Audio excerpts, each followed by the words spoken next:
हाँ तो बच्चों, आज का हमारा जो टॉपिक है, आज हम न्यू चैप्टर पढ़ेंगे जो हमारा 10th क्लास में साइंस है, जो उसके इम्पोर्टेंट क्वेश्चन है हम वो कर रहे हैं वीडियो में इसमें।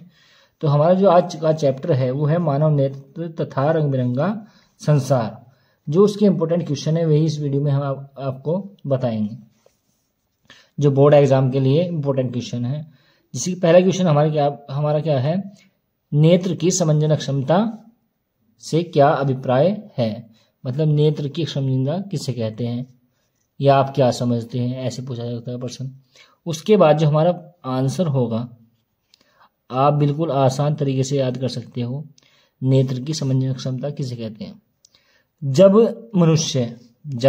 अब लिख के समझाता हूं मैं आपको।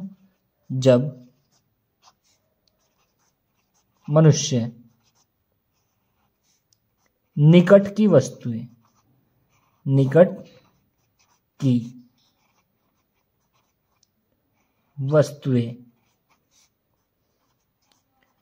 देखता है तो वह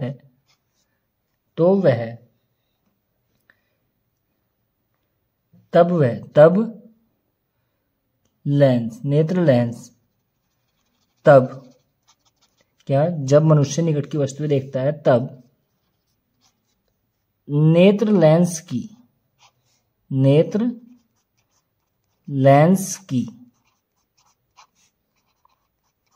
फोकस दूरी कम हो जाती है। लेंस की फोकस दूरी कम हो जाती है तथा जब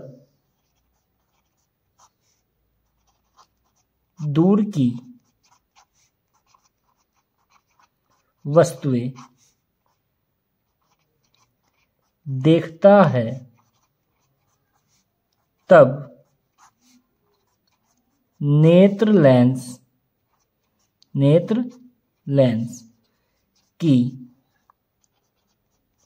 फोकस दूरी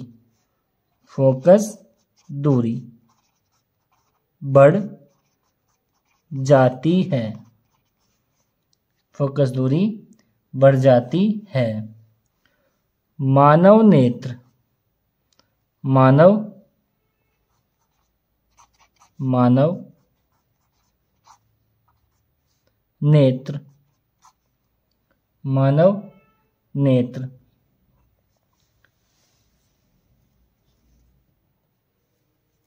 मानव नेत्र क्या, इसके बाद क्या है, फोकस दूरी बढ़ जाती है। मानव नेत्र की फोकस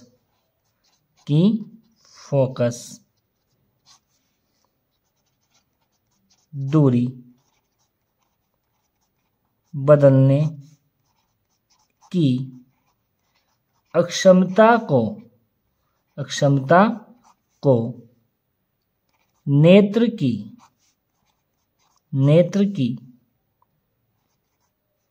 समंजन अक्षमता कहते हैं। तो बच्चों कैसे, जब मनुष्य निकट की वस्तुएं देखता है तो तब उसकी फोकस दूरी क्या होती है, कम हो जाती है, तथा जब वह दूर की वस्तुएं देखता है तब उसकी फोकस दूरी क्या होती है, बढ़ जाती है। मानव नेत्र की फोकस दूरी बदलने की मतलब बढ़ाने और घटाने की जो अक्षमता होती है उसे क्या बोलते हैं, हम समंजन अक्षमता कहते हैं। उसके बाद जो हमारा अगला क्वेश्चन है वो है, निकट दृष्टि दोष से आप क्या समझते हैं, इसके कारण तथा निवारण लिखिए। आप बिल्कुल आसान परिभाषा में याद करेंगे, इसे आसान शब्दों में याद करेंगे। उसके बाद देखो कैसे करना है याद हमें। हमारा क्वेश्चन है, निकट दृष्टि दोष से आप क्या समझते हैं, इसके कारण तथा निवारण लिखिए। ये आपके बोर्ड एग्जाम में 2 नंबर में या 3 नंबर में पूछा जाता है और एमसीक्यू में भी इससे ही क्वेश्चन निकलते हैं कि निकट दृष्टि दोष के लिए कौन से लेंस का प्रयोग किया जाता है, उसके निवारण के लिए कारण कौन कौन से हैं उसके, ये पूछे जाएंगे। तो आंसर देखना, ध्यान से देखना बिल्कुल।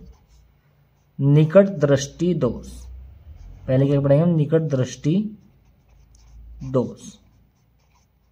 निकट दृष्टि दोष किसे कहते हैं? देखो, आसान परिभाषा में निकट, अगर निकट दृष्टि दोष है तो मानव नेत्र का वह दोष, मानव नेत्र का वह दोष जिसमें मानव को निकट की वस्तुएं, निकट की मतलब पास की वस्तुएं स्पष्ट दिखाई देती हैं, स्पष्ट दिखाई देती हैं, परंतु दूर की वस्तुएं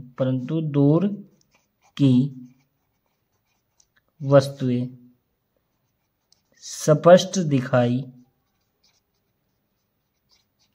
नहीं देती हैं। अब क्या है, निकट दृष्टि, हम निकट की वस्तुएं स्पष्ट मतलब साफ दिखाई देती हैं, परंतु दूर की वस्तुएं साफ दिखाई नहीं देती है, उसे क्या बोलते हैं? निकट दृष्टि दोष। अब कुछ बच्चे गलती करते हैं, निकट दृष्टि दोष है तो क्या होता है? निकट की वस्तुएं साफ दिखाई नहीं देती, ऐसे लिख देते हैं। तो ध्यान रखना है, निकट दृष्टि दोष में क्या है? निकट की वस्तुएं क्या है? साफ दिखाई मतलब स्पष्ट दिखाई देती हैं, परंतु दूर की वस्तुएं स्पष्ट दिखाई नहीं देती है। उसके बाद यहाँ तक हमारा क्वेश्चन हो गया। उसका इसके कारण, तो कारण पढ़ेंगे हम। तो कारण हो गए हमारे, कारण ऐसा क्यों होता है, कौन कौन से कारण हैं उसके? तो कारण हमारा जो पहला है,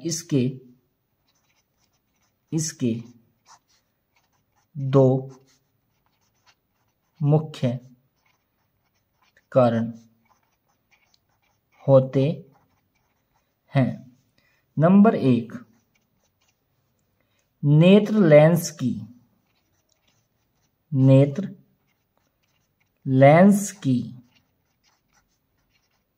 वक्रता त्रिज्या बढ़ जाना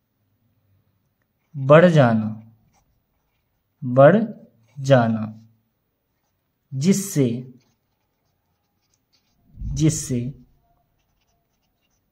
इसकी फोकस दूरी कम हो जाती है। तो पहला कारण क्या है? नेत्र लेंस की वक्रता त्रिज्या बढ़ जाना जिससे इसकी फोकस दूरी क्या होती है? कम हो जाती है। ठीक है। उसके बाद नंबर 2 हमारा जो कारण है, नेत्र लेंस के गोलों का व्यास बढ़ जाना। नेत्र लेंस के गोलों का व्यास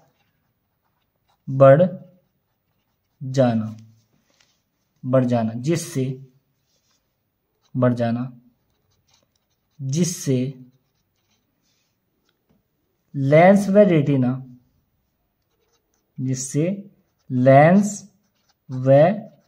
रेटिना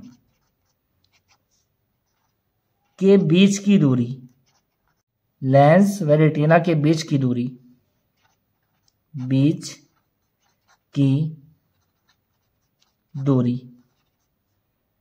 बढ़ जाती है। अब क्या होगा बच्चों, ये हमारे 2 कारण हैं। नेत्र लेंस की वक्रता त्रिज्या बढ़ जाना जिससे उसकी फोकस दूरी क्या होती है? कम हो जाती है। नंबर 2 क्या है? नेत्र लेंस के गोलों का व्यास बढ़ जाता है जिससे लेंस व रेटिना के बीच की दूरी क्या होती है? बढ़ जाती है। उसके बाद हम इसे डायग्राम से समझेंगे कि इसका डायग्राम भी इसी कारण में लिखना है, हमें बनाना है। उसके बाद हमारा जो है, अब डायग्राम से देखेंगे कैसे करना है हमें। ये हमारे पास क्या है, एक नेत्र बना लिया हमने।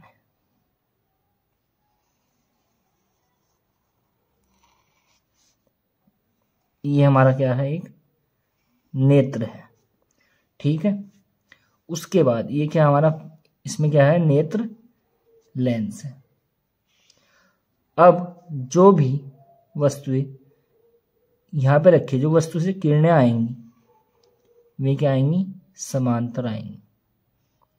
और जो नेत्र लेंस पे टकराने के बाद जो उनका जो प्रतिबिंब होगा वो क्या होगा, रेटिना से पहले बनेगा। ये क्या हमारे पास यहाँ क्या है, रेटिना। और जो उसका प्रतिबिंब होगा वो क्या बनेगा, रेटिना से पहले। ये तो हमारे क्या है, दोष की। तो ये प्रतिबिंब हमारा कहाँ बनेगा, रेटिना से पहले बनेगा। तो इसके निवारण के लिए क्या करना है, पहले हम इसके निवारण के लिए जो निवारण है वो लिखेंगे, उसके बाद उसका डायग्राम बनाएंगे। ठीक है। तो इसके बाद हमारे जब हमें क्या पूछा जाता है कारण, तो कारण में क्या करना है, हमें डायग्राम भी बनाना है। अब निकट दृष्टि दोष में क्या होता है कि प्रतिबिंब कहाँ बनता है, रेटिना से पहले बनता है। तो इसके लिए अगर रेटिना बनता है तो उसे कोई दोष नहीं है। तो इसके लिए क्या करना पड़ता है, निवारण के लिए हम क्या करते हैं, निवारण में क्या करते हैं, जब किसी भी मानव को नेत्र दोष होता है तो उसके लिए हम चश्मे का प्रयोग करते हैं। अब चश्मे का प्रयोग में क्या करते हैं कि कौन से लेंस का प्रयोग कहाँ करना है, कौन से दोष के लिए करना है, तो निवारण में यही पढ़ेंगे। तो क्या है, निकट दृष्टि दोष, निकट दृष्टि दोष के निवारण के लिए